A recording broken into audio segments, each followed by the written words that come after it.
Sa balitang showbiz, Slater Young, winner ng PBB Season 4, nasangkot sa aksidente. Nagpapahinga na ang PBB Season 4 winner na si Slater Young makaraang masangkot ito sa isang minor car accident.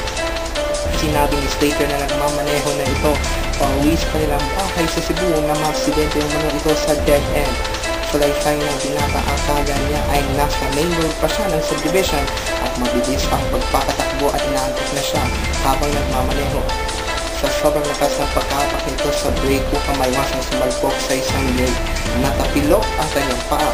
Bagamat wala naman umunong torn alignment, kailangan itong mag-supply ng ilang araw. Ani Slater sa kanyang Twitter account ay galing sa hospital para magpa-x-ray at sa kabutihang palad ay basa lamang. Nagpasalamat naman ito sa pag-aalala at well wishes ng kanyang mga fans.